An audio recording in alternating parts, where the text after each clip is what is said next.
Delight IAS के इस मंच पर मैं कीवी सिंह आप सभी का स्वागत करती हूँ। आज हम इस वीडियो में 68 बीपीएससी में हुए बदलावों के बारे में चर्चा करेंगे। जैसा कि आप सभी को पता होगा कि बिहार लोक सेवा आयोग के जो पेपर का पैटर्न था, प्री और मेंस दोनों में ही बदलाव आया है। तो आज इस वीडियो में हम उसके बारे में डिटेल वीडियो बनाया है, जिसमें हम पूरी तरीके से उसके बारे में चर्चा करेंगे। जिन बच्चों ने उसके लिए फॉर्म भरा है या जो भर रहे हैं, उनके लिए बहुत ज़रूरी है कि वो पेपर में आए पैटर्न के बारे में अच्छे से जानें, किस तरीके से नई चीज़ें इंट्रोड्यूस की गई हैं और उससे उनके फ्यूचर में क्या इम्पैक्ट पड़ेगा या किस तरीके से उसकी मार्किंग होगी। ठीक है, तो चलिए सबसे पहले शुरू करते हैं हम आज का वीडियो। तो आज सबसे पहले जो आपके सामने आप स्क्रीन पे देख रहे होंगे, उसमें ये आया है कि इन्होंने परीक्षा की जो आवेदन की तिथि थी उसको बढ़ा दिया है। पहले जो फॉर्म था वो 20 तारीख तक ही भरने था, अब इसको 30 तारीख तक भरने की डेट कर दी गई है। अच्छा, ये क्यों हुआ है और किसकी वजह से हुआ है, उसमें इन्होंने कई चीज़ों में बदलाव किया है जिसकी वजह से ऐसी चीज़ें हुई हैं। तो क्या बदलाव आया है हम उनके बारे में देखते हैं सबसे पहले। ठीक है, तो आप देखिए जैसे कि ये इसमें दिखाया जा रहा है कि अब बीपीएससी में अभी तक नेगेटिव मार्किंग नहीं थी। ठीक है, तो बीपीएससी में अब नेगेटिव मार्किंग शुरू हो गई है। और उन्होंने, जैसा कि आप सभी को पता है कि उन्होंने क्या किया था ना, कि आपको जो आपने 68 बीपीएससी का फॉर्म भरा होगा या आप भर रहे होंगे, तो उन्होंने ऑप्शन दिए थे। उन्होंने ऐसा 3 ऑप्शन दिए थे, जिसमें से उन्होंने बच्चों से ये चूज़ करने को कहा था कि आप किसको प्रेफरेंस देते हैं। ठीक है, तो बहुत लोगों ने कई तरीके के विचार दिए थे, उसमें बहुत सारी की बातें हुई थी। तो उन्होंने इसके बारे में जो बताया है वो ये हुआ है कि अब उसमें नेगेटिव मार्किंग जो है वो यूनिफॉर्मली है, मतलब कि 1/4 नेगेटिव मार्किंग होगी सारे क्वेश्चन पे। इसका मतलब है कि अगर जिस व्यक्ति द्वारा गलत उत्तर दिया जाता है उसका चौथाई या 0.25 मार्क्स काटे जाएंगे।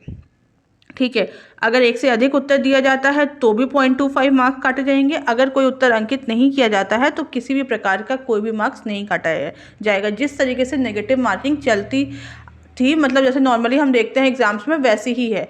अभी तक बीपीएससी में कोई नेगेटिव मार्किंग नहीं थी, आप आराम से 150 पे 150 क्वेश्चन कर सकते थे। इसकी वजह से हमने ये देखा है कि बीपीएससी में कट ऑफ जो है वो बहुत ज़्यादा हाई चली जाती थी और जो पेपर का लेवल था वो भी उस हिसाब से नहीं पहुंचा था, जिसकी वजह से बहुत सारी दिक्कतें या बहुत सारी चीज़ें आप देखेंगे कि बहुत सामना करना पड़ता था।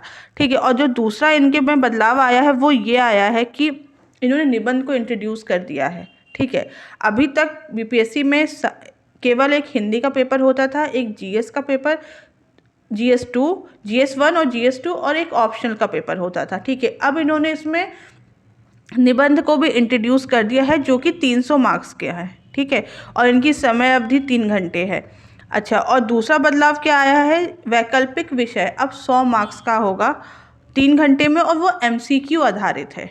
ठीक है, मतलब अब आपको उसमें डिस्क्रिप्टिव आंसर नहीं लिखना है, अब वो MCQ के बेसिस पे आएगा। आप जो भी अपना वैकल्पिक विषय, अपना जो भी ऑप्शनल चुनते हैं, वो आपको उसी के आधार पे आपको मिलेगा। ठीक है, और दूसरी चीज़ क्या आई है, जो बदलाव आया वो ये कि हिंदी जिस तरीके से सिर्फ क्वालिफाइंग पेपर होता था, वो अब हिंदी और ऑप्शनल का पेपर वो क्वालिफाइंग हो जाएगा। ठीक है, मतलब आपकी जो मेरिट की लिस्ट बनेगी उसमें हिंदी और ऑप्शनल के मार्क्स नहीं जुड़ेंगे, केवल इसमें GS1, GS2 और निबंध के मार्क्स जोड़ेंगे। इन तीनों के मार्क्स जोड़े जाएंगे और इसके आधार पर मेरिट की लिस्ट बनेगी और उसके आधार पर बच्चों को उसके इंटरव्यू के लिए सेलेक्ट किया जाएगा।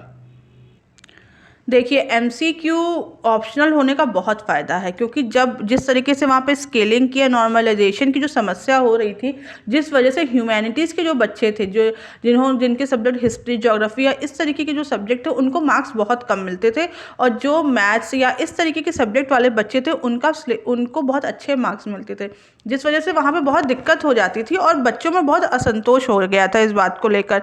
तो जो ये स्केलिंग का जो मेथड आया है ना, उससे वो फ़ायदेमंद है आपके लिए, क्योंकि अब सिर्फ आपको क्वालिफाइंग मार्क्स, मतलब सिर्फ 30 नंबर लाने हैं, 30% चाहिए आपको, वहाँ पे क्वालिफाइंग करना होगा ऑप्शनल को।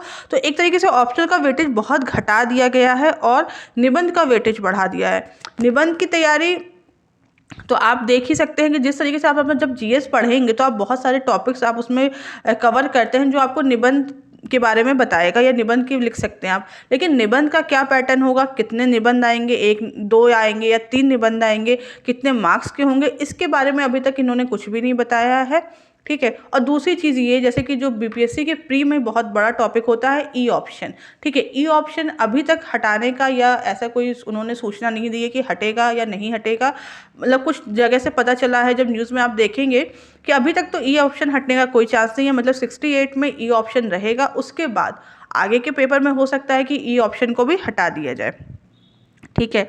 और अब जैसा कि मैंने आपको पहले बता दिया है कि डेट इसकी बढ़ गई है, आखिरी 20 थी, अब इसकी डेट को बढ़ा के 30 तारीख कर दिया गया है। 30 दिसंबर तक आप फॉर्म भर सकते हैं और पेपर की डेट अभी भी 12 फरवरी 2023 ही दी हुई है, अभी उसमें कोई बदलाव नहीं किया गया है, ठीक है। अगर कुछ भी चेंज होगा, कुछ भी बदलाव होगा तो वो हमें पता चल ही जाएगा। इसके साथ अगर आपको कोई फॉर्म भरने में कोई दिक्कत आती है तो आप 10 दिन तक, यानी कि 10 तारीख तक, 10 जनवरी 2023 तक आप अपने फॉर्म में कुछ भी चेंज कर सकते हैं या एडिट कर सकते हैं, ठीक है। तो अब हम देखते हैं, देखिए ये तो आपने देख लिया पैटर्न में क्या बदलाव आया है, किस तरीके से चीज़ें बदली हैं। अब हम देखते हैं कि बीपीएससी के जो सिलेबस है, बीपीएससी का जो प्री का पेपर है ना, अभी तक ऐसा रहता था कि आप बहुत सारे क्वेश्चन बहुत आसानी से कर लेते थे, ठीक है। अब ऐसा कहा जा रहा है कि बीपीएससी अपना पैटर्न चेंज कराएगा, जैसा कि आपको पता चल गया नेगेटिव मार्किंग ला गई है। हो सकता है प्रश्नों का स्तर भी बढ़ा दिया जाए एक तरीके से, जैसे कि यूपी के पीसीएस पेपर में आपने देखा होगा कि ये होता था कि उसने यूपीएससी को कॉपी करने के लिए अपना लेवल उस स्तर का करने लगे थे। अब बीपीएससी ने भी इसकी शुरुआत कर दी है, ठीक है। तो अब आपको जिस तरीके से हम इस समय, जैसे हमने 67 का बीपीएससी देखा था, उसका जो कट ऑफ था वह 113 चला गया था। उसका रीज़न यही था कि जो सही करने की जो क्वेश्चन, कोई नेगेटिव मार्किंग ना होना, पेपर का लेवल उतने अच्छे का ना होना, तो इस वजह से कट ऑफ बहुत हाई चली गई थी, ठीक है। लेकिन अब ऐसा नहीं है, अब ऐसा लग रहा है कि नेगेटिव मार्किंग या इसकी पेपर के लेवल की वजह से कट ऑफ में बदलाव आने की पूरी उम्मीद है। हो सकता है अब कट ऑफ 100 या 110, 100 के अराउंड रहने की उम्मीद है, ठीक है। जनरल की मैं बात कर रही थी। तो अब आपको तैयारी ऐसी करनी है कि आप उसके लगभग बराबर क्वेश्चन कर सकें सही, और अब बिल्कुल श्योर शॉर्ट तैयारी करनी पड़ेगी। अब तुक्के से काम नहीं चलेगा। जैसे पहले होता था कि आपको कुछ क्वेश्चन नहीं आ रहे हैं, आपने कुछ में तुक्के लगा दिए, जिस वजह से बहुत बार आपको मतलब फ़ायदा हो जाता था। लक फैक्टर जो कह सकते हैं ना, कि आप लक के ऊपर चलते थे, भाग्य। अब इस समय ये काम नहीं करेगा। अब आपको अपने जो नॉलेज के बेसिस पे प्री क्वालिफाई करना पड़ेगा। क्यों? क्योंकि नेगेटिव मार्किंग है। अब बच्चों के अंदर इस तरीके का डर भी रहेगा, स्टूडेंट्स में, कि अगर गलत किया, अगर नेगेटिव ज़्यादा होगा तो आपके नंबर कम हो सकते हैं, ठीक है। पहले इस तरीके का कोई भी डर नहीं था। सही अगर वो लग गया तो आपको काफ़ी फ़ायदा हो जाता था। बहुत बार ऐसा हमें देखने को मिला है, ठीक है। तो अब अच्छा, ये आपके सामने हम लोगों ने एक तरीके से पूरी तरीके से ट्रेंड एनालिसिस किया है कि किस तरीके के सवाल पूछे गए हैं। ये 66 से लेके 62 तक का है, ठीक है। तो अभी तक जैसे आप इसमें देख सकते हैं, देखिए मैथ्स के क्वेश्चन फिक्स हैं, 10 ही क्वेश्चन आते हैं मैथ्स में। आप उनको पढ़िए, आप देखिएगा कि अब नेगेटिव मार्किंग आ गई है। एक तरीके से मैथ्स जिन लोगों का वीक है, मैं उनसे कहूँगी कि आप थोड़ा सा उसके ऊपर ध्यान दीजिए, क्योंकि मैथ्स के क्वेश्चन बिल्कुल सही होंगे, ठीक है। उसमें आपको कुछ गलत करने या कुछ वैसे करने की कोई दिक्कत नहीं होगी, कोई आपको डाउट नहीं होगा। अगर वो सही है तो आपको कोई इशू नहीं होने वाला है, ठीक है। तो आप मैथ्स के ऊपर थोड़ा ध्यान दे सकते हैं। तो आप उसमें से कम 10 में से अगर 8 क्वेश्चन भी बिना तुक्के के लगाएंगे तो वो आपके सही होंगे, और वो आपको 8+ पॉइंट होगा, क्योंकि उसमें या तो होता है या नहीं होता है, किसी तरीके की डाउट की स्थिति नहीं रहती है, ठीक है। उसके अलावा हम और देखते हैं। तो सबसे पहले हम देखते हैं हिस्ट्री को। देखिए हिस्ट्री बहुत इंपॉर्टेंट है, यहाँ पर बहुत ज़्यादा सवाल हमेशा से आए हैं। लगभग 25 आप देख सकते हैं, 66 में 25, 26, 30, 27 इस तरीके से सवाल हमें हिस्ट्री में हमेशा देखने को मिले हैं।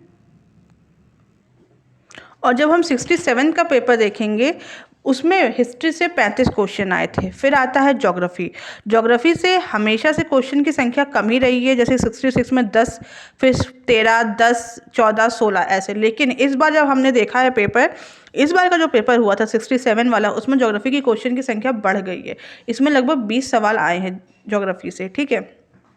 फिर हम देखते हैं पॉलिटी की क्वेश्चन की संख्या भी हमेशा से कम रही है, जैसे 6, 8, 12, 10, 12 ऐसे, मतलब 10-12 के अकॉर्डिंग ही सवाल रहते हैं। और इस बार भी वही ट्रेंड फॉलो हुआ था, 67 में भी 10 ही सवाल हमें देखने को मिलते हैं। इसके साथ जब हम इकोनॉमिक्स देखेंगे इकोनॉमिक्स में 7, 11, 18, 12 और 8 ये सब नंबर हमें देखने को मिलता है। और इस बार हम देखते हैं कि 11 सवाल हमें इकोनॉमिक्स से देखने को मिलते हैं। सबसे बड़ा पॉइंट जो दूसरा जिसमें सबसे ज़्यादा मार्क्स आते हैं वो है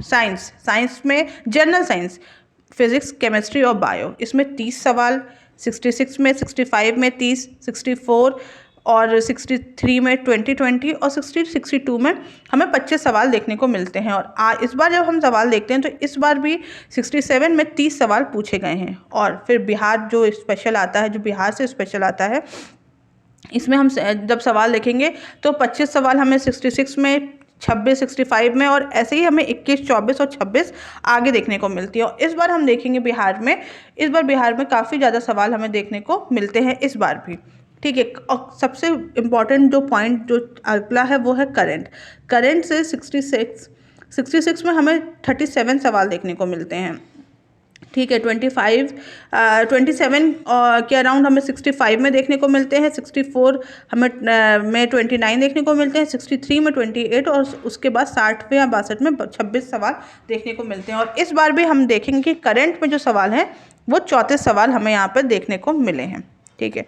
और मैथ्स का जैसे मैंने आपको पहले भी बताया था कि मैथ्स के 10 सवाल हमेशा से फिक्स रहे हैं, तो वो 10 सवाल आपको देखने को मिलते हैं, ठीक है। तो आप जो ये एनालिसिस है उसके आधार पर देखेंगे तो 4 अभी तक के जो मेन पॉइंट है, जो मेन सब्जेक्ट हैं, उसे हम कह सकते हैं, जिसमें हिस्ट्री है, जिसमें साइंस है, जिसमें बिहार है और जिसमें करंट है। जब अगर आपकी इन 4 सब्जेक्ट पे काफ़ी अच्छी पकड़ है या बहुत अच्छे से आपने करके रखा हुआ है तो आपको इसमें इश्यू नहीं होगा। आप आराम से इसमें ऐसे मार्क्स आएँ कि 100 के लगभग अराउंड ये अपना सवाल कवर करते हैं, तो आप आराम से इसको कर सकते हैं, ठीक है। और मैंने आपको जैसे पहले भी बोला है कि मैथ्स अब ऐसा पॉइंट हो गया, क्योंकि मैथ्स को बहुत लोग इग्नोर कर देते थे। देखिए, मैथ्स इग्नोर करने से अब कोई फ़ायदा नहीं है, क्योंकि मैथ्स अब श्योर शॉट होगा। अगर होगा तो होगा, नहीं होगा तो नहीं होगा। तो आपके लिए ज़रूरी है, जिनका मैथ्स अच्छा है उनके लिए तो बहुत अच्छी बात है, और जिनका मैथ्स नहीं है चाहे वो थोड़ी मेहनत करें, ज़्यादा नहीं। मैं ये नहीं कहूँगी कि आप बहुत सारा टाइम उसमें दीजिए, लेकिन कुछ टाइम उसको अपना उसकी तरफ दीजिए और मैथ्स की जो बेसिक चीज़ें हैं उनके बारे में पढ़िए, तो आप वहाँ पे कम से कम सवाल ठीक कर सकते हैं और अपने लिए प्लस पॉइंट आपके लिए रहेगा वहाँ पे, ठीक है। अच्छा, अब हम देखेंगे कि जो सब्जेक्ट वाइज अब किस तरीके से किसमें कितने सवाल पूछे गए हैं, ठीक है। जैसे कि अब हम देखते हैं सिंधु घाटी सभ्यता और इन सब चीज़ों के बारे में। सिंधु घाटी जो इतिहास है, इतिहास में हमें ये भी देखने को मिला है कि आधुनिक भारत जो मॉडर्न इंडिया है उसमें सबसे ज़्यादा सवाल पूछे जाते हैं, लेकिन प्राचीन और मध्यकालीन से भी सवाल पूछते हैं, ठीक है। तो सबसे पहले हम देखते हैं सिंधु घाटी से। देखिए, सिंधु घाटी में 60, 62 और 63 में हमें एक सवाल देखने को मिला है और 66 में भी हमें एक सवाल देखने को मिला है। वैदिक काल में 66 में ही हमें सवाल देखने को मिला है।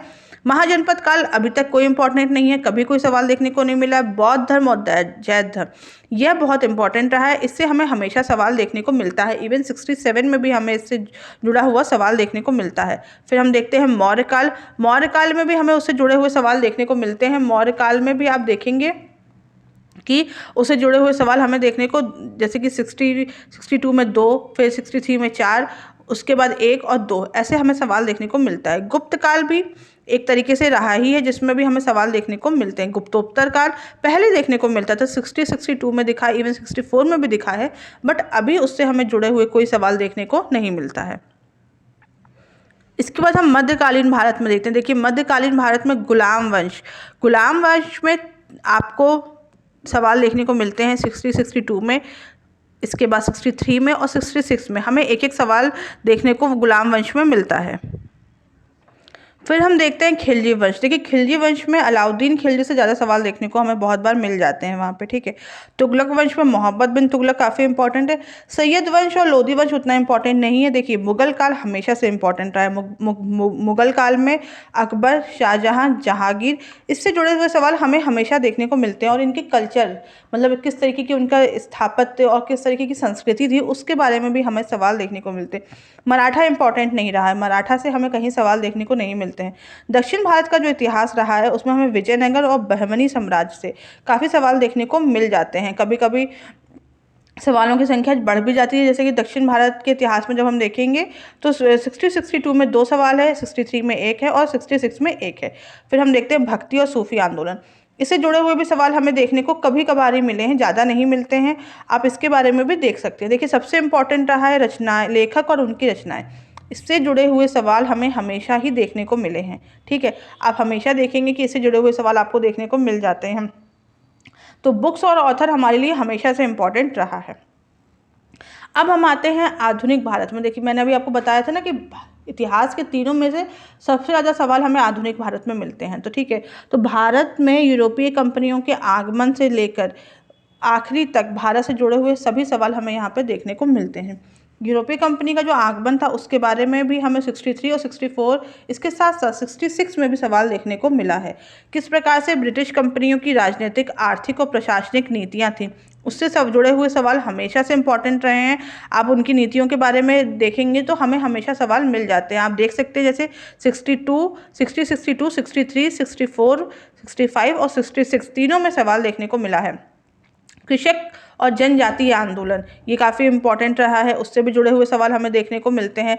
सामाजिक और धार्मिक सुधार आंदोलन हुए थे वह ऑल्टरनेट रहा है, मतलब उतना इम्पॉर्टेंट नहीं है, कभी सवाल आता है कभी नहीं आता। 1857 की क्रांति यह बहुत इंपॉर्टेंट है। ठीक है, 1857 की क्रांति से जुड़े हुए सवाल देखने को हमें हमेशा से ही वहाँ मिले हैं। किस प्रकार की क्रांतिकारी गतिविधियाँ हुई थी उससे जुड़े हुए सवाल भी हमें देखने को मिलते हैं। भारतीय राष्ट्रीय आंदोलन ये बहुत इंपॉर्टेंट टॉपिक है। आप देख सकते हैं इसके जो सवाल, आप उसका नंबर देखिए कि 60 से 66 तक आपको लगातार इसके सवाल में बढ़ोतरी ही दिखेगी। इसे 64 में ऐसा हुआ था कि एक ही सवाल आया था, वरना हमेशा इसके सवाल काफ़ी अच्छे नंबर्स में ये सवाल रहता है। फिर हम देखेंगे गवर्नर जनरल और उनसे जुड़े हुए कार्य भी हमें देखने को मिलते हैं, डायरेक्ट इनडायरेक्ट दोनों तरीके से दिख जाता है। श्रमिक आंदोलन थोड़ा कम रहा है, या आप कहिए अभी तक तो उससे जुड़े हुए सवाल नहीं मिले हैं। कांग्रेस अधिवेशन ये बहुत इंपॉर्टेंट रहा है। और बिहार से भी जोड़ के रखिए, देखिए जो भारत में जब आधुनिक भारत का जो हिस्सा है ना वो बिहार से भी जुड़ा हुआ है, तो बिहार से भी जुड़े हुए यहाँ पे सवाल हमें देखने को मिल जाते हैं। ठीक है, और किस प्रकार की जो संस्थाएं थी या किन प्रकार के संगठनों का निर्माण हुआ था, कांग्रेस की स्थापना या जो अन्य प्रकार की जो चीज़ें थी उनके बारे में भी हमें सवाल देखने को मिलता है, और इसके भी नंबर्स काफ़ी अच्छे हैं। और जैसे मैंने आपको पहले भी बताया था कि बुक और ऑथर्स वो तीनों ही काल के लिए बहुत इंपॉर्टेंट है, तो वैसा ही हमें यहाँ भी देखने को मिलेगा। यहाँ पे पत्र पत्रिकाएँ, समाचार पत्र और पुस्तक तीनों ही चीज़ें, न्यूज़पेपर भी बहुत इंपॉर्टेंट है, किस तरीके से चीज़ें शुरू हुई थी, और शिक्षा के आंदोलन, धर्म सुधार आंदोलन, विभाजन, ये सब आधुनिक भारत एक तरीके से। देखिए आधुनिक भारत में आपको कुछ भी स्किप नहीं करना चाहिए, मेरी मानिए तो आपको आधुनिक भारत काफ़ी अच्छे से इसको कवर करना चाहिए। फिर अब हम देखते हैं पॉलिटी के बारे में। देखिए पॉलिटी से जो जुड़े हुए जो मेन है आप देखेंगे उसमें देखेंगे प्रस्तावना से जुड़े हुए सवाल काफ़ी कम देखने को मिलते हैं।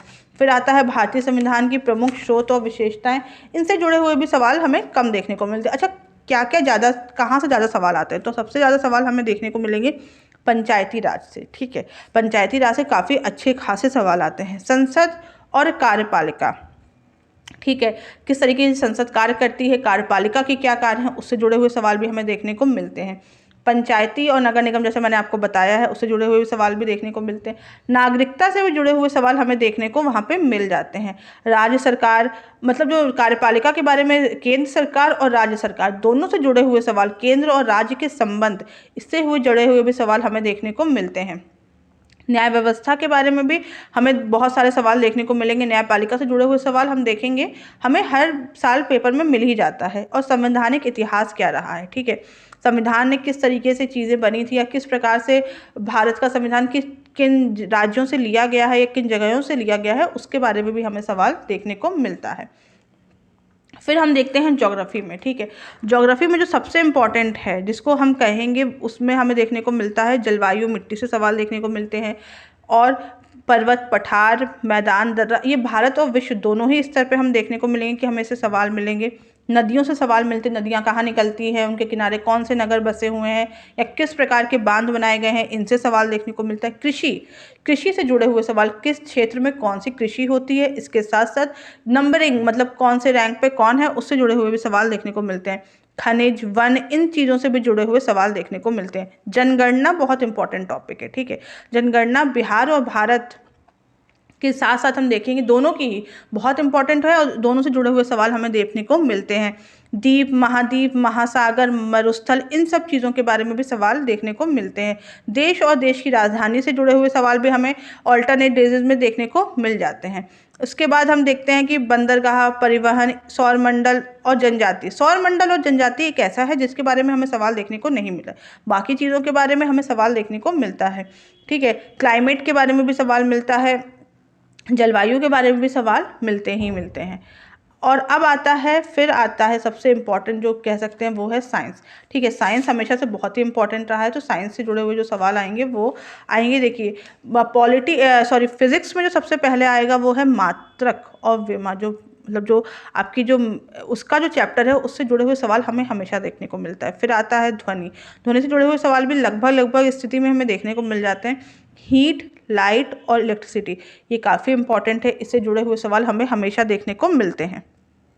इसके अलावा हम ये भी देख सकते हैं कि महत्वपूर्ण उपकरण क्या है, उसके किए हुए कार्य क्या है, किस तरीके से ऐसी चीज़ें हुई हैं, उसके बारे में भी हमें देखने को मिलता है। वेट, मास, वेक्टर, साउंड, इन सब चीज़ों से भी जुड़े हुए सवाल देखने को हमें मिलते हैं।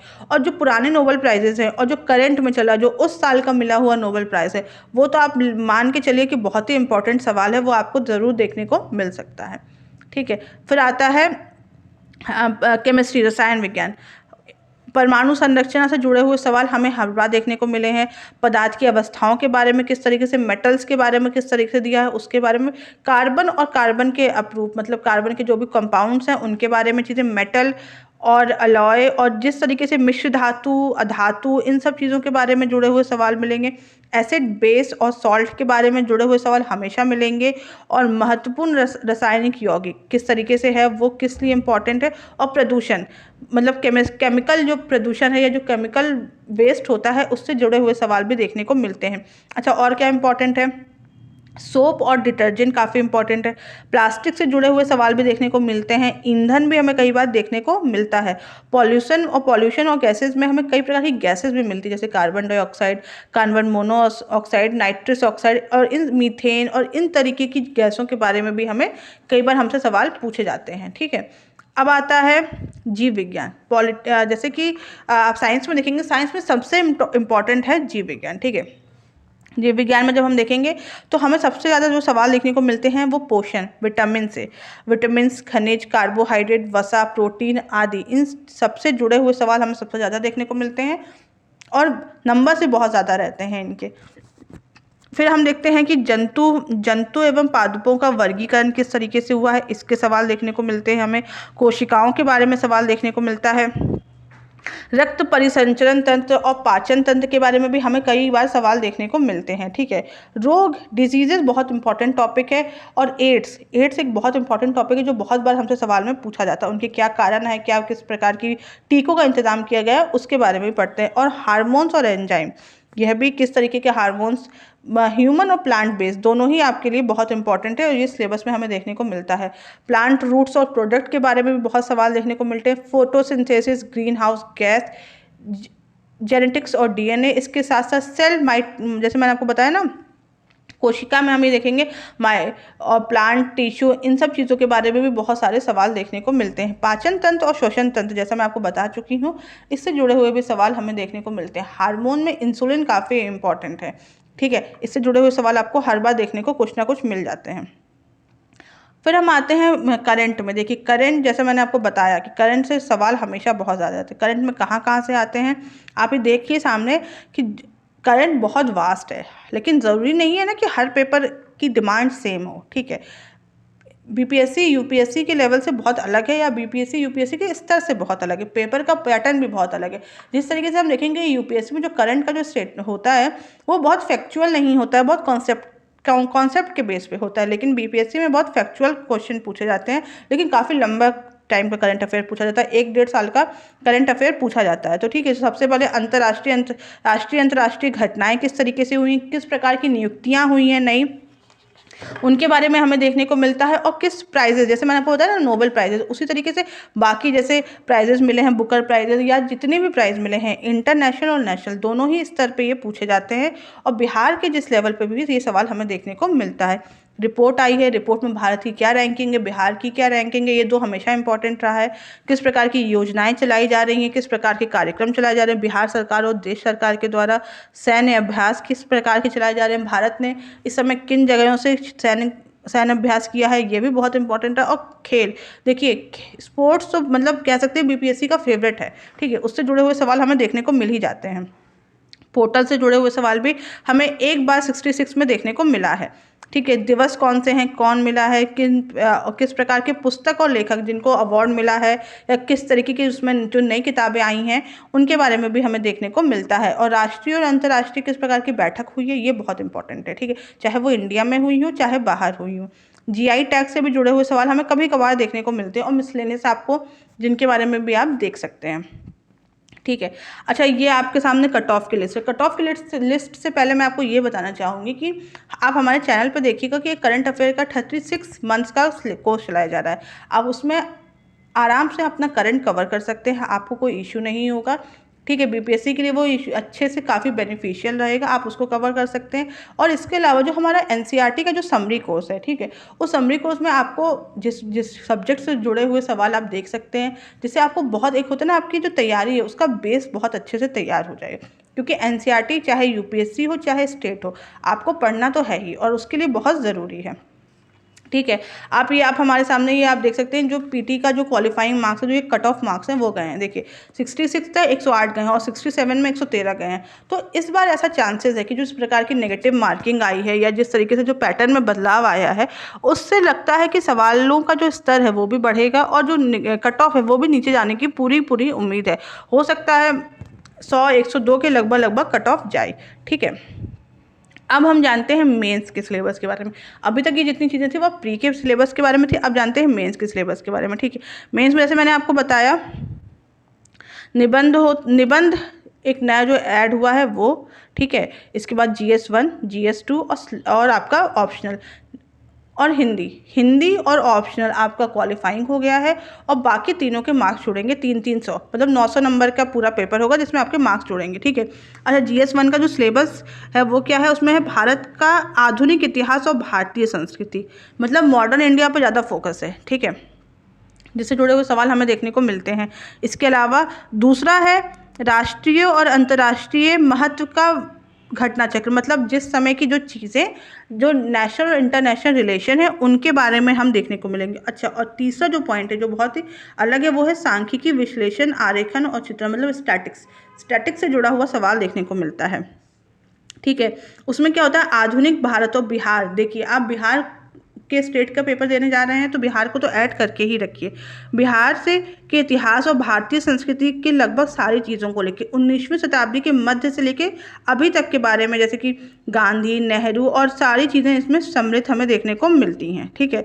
और इसमें बिहार की भूमिका, बिहार में किस प्रकार के आंदोलन हुए थे, 1857 में बिहार में जो आंदोलन, 1857 का जो आंदोलन था उसमें बिहार की क्या भूमिका थी, चंपारण सत्याग्रह, भारत छोड़ो आंदोलन में बिहार की क्या भूमिका थी, इन सब चीज़ों के बारे में पता करते। इसके अलावा बिहार का इतिहास, जैसे बिहार में मौर्य काल की स्थापना हुई थी और किस प्रकार उसका पतन हुआ, पाल काल, और उसके बाद बुद्ध धर्म, जैन धर्म, बौद्ध धर्म, इन सब के बारे में भी हमें देखने को मिलता है, देखने के बारे में हम पता करते हैं। फिर आता है जैसे आपको इंटरनेशनल रिलेशंस, तो बहुत ही आप समझ सकते हैं कि सिर्फ प्रेजेंट नहीं, उसके साथ साथ आप थोड़ा सा पास्ट के बारे में भी जानिए कि उनका भारत का देश के साथ कैसा, किस प्रकार का इतिहास रहा है और किस प्रकार की चीज़ें रही हैं, करंट किस तरीके का रहा है, करंट सिनेरियो पे कैसी रही हैं चीज़ें, और राष्ट्रीय और अंतर्राष्ट्रीय महत्व की घटनाएं, करंट अफेयर से जुड़े हुए सवाल काफ़ी ज़्यादा मात्रा में हमें देखने को मिलते हैं। फिर आता है सांख्यिकी, विश्लेषण, आरेखन, मतलब कि स्टैटिक्स में मतलब एक तरीके से, जैसे आपने स्टैटिक्स के सवाल देखे होंगे, बहुत बार देखने को मिलते हैं, उन चीज़ों को ग्राफ के बेसिस पे, पाई के बेसिस पे इन चीज़ों से के बारे में दिया रहता है और उनसे हमें पता चलता है। और जो दूसरा चैप्टर है, जो दूसरा पार्ट है जीएस का, जो पार्ट 2 है, उसमें आता है भारतीय राज्य व्यवस्था अर्थात की पॉलिटी, भारत और बिहार की राजनीतिक व्यवस्था से संबंधित सारे सवाल होते हैं, जैसे संसद, कार्यपालिका, राज्यपालिका, न्यायपालिका, ठीक है। और इसके अलावा किस प्रकार की चीज़ें हैं भारत में कानून किस प्रकार के बने हुए हैं, मूल अधिकार के बारे में, मूल कर्तव्यों के बारे में, नीति निर्देशक तत्वों के बारे में, मतलब पॉलिटी जिस तरीके से वह पूरी पूछी जाती है। फिर अगला टॉपिक है भारतीय अर्थव्यवस्था और भारत का भूगोल। भारतीय अर्थव्यवस्था में भारत और बिहार से जुड़ी हुई जितनी भी आर्थिक बदलाव हुए हैं या इकोनॉमिक्स जिस तरीके से भी पूछी गई उससे। और फिर आता है भूगोल। भूगोल में भारत और बिहार के भूगोल से संबंधित खंड में भारत की योजनाएं, भारत के भौतिक, आर्थिक और सामाजिक भूगोल से संबंधित प्रश्न पूछे जाते हैं। इसके अलावा साइंस एंड टेक, तो विज्ञान और प्रौद्योगिकी की भूमिका क्या रही है, जैसे कि स्पेस टेक्नोलॉजी हो गई या कितनी भी चीज़ें जो हुई हैं, ठीक है, उनके महत्व के बारे में सीधे सीधे सवाल पूछे जाते हैं। और भारत और बिहार दोनों से ही जुड़े हुए सवाल हमें यहाँ देखने को मिलते हैं। ठीक है, तो जब हम ये देखेंगे तो हमें इससे ये पता चल चुका। अब आता है एक जो पॉइंट जो नया जुड़ा है, वो है ऐसे में अभी तक देखिए उनकी तरफ से कुछ पता नहीं चला है कि वो किस तरीके के सवाल पूछेंगे या कैसे नंबर्स, क्वेश्चन के नंबर्स कितने रहेंगे, ये तक नहीं पता है। ठीक है, तो अभी तो फिलहाल ये है कि आप जिस तरीके से जो चीज़ें पढ़ रहे होंगे उनसे जुड़े हुए सवाल हमें वहाँ पर देखने को मिल जाते हैं। और फिर हम देखेंगे जब हिंदी में किस तरीके के जो सवाल आते हैं, हिंदी में निबंध आता है, व्याकरण से जुड़े हुए सवाल आते हैं, वाक्य विन्यास आता है और समरी कोर्सेज आते हैं। ठीक है, ये 4 चीज़ें होती हैं जो हिंदी में पूछी जाती है। हिंदी और अब क्या बोलते हैं आपका ऑप्शनल, वो क्वालिफाइंग हो गया है, तो आपको सिर्फ उसमें 30 नंबर ही लाने होते हैं। उसके बाद आपकी मेरिट जो है वो इन नंबरों से बनेगी। ठीक है, तो आई होप कि आपको वीडियोज़ में बीपीएससी से रिलेटेड कोई भी डाउट नहीं रह गया होगा। आपको अच्छे से सारी चीज़ें समझ में आई होंगी, किस तरीके से बदलाव किए गए हैं और उससे आपको क्या फ़ायदा होगा, और पैटर्न भी पता चल चुका है आपको। ठीक है, मैंने इस वीडियो में आपको पैटर्न भी बताया है कि किससे सवाल ज़्यादा आते हैं, कहाँ पर कम आते हैं प्री में। तो प्री की तैयारी आप शुरू करिए, आप हमारे चैनल से जुड़िए। हमारे चैनल पर बहुत सारे आपको एनसीईआरटी का कोर्स दिखेगा, इसके साथ साथ आपको वहाँ पे जो करंट अफेयर का कोर्स चलाया जा रहा है वो दिखता है, जो आपके सिलेबस में के अकॉर्डिंग आपको हमेशा से हेल्प करेगा ही। ठीक है, और अगर आपको तब भी कोई भी क्वेरी हो या आपको कोई भी इशू होगा तो आप हमारे कमेंट बॉक्स में ज़रूर बताइए। ठीक है, और फ्री पीडीएफ के लिए हमारे टेलीग्राम ग्रुप को ज्वाइन करिए। Thank you so much.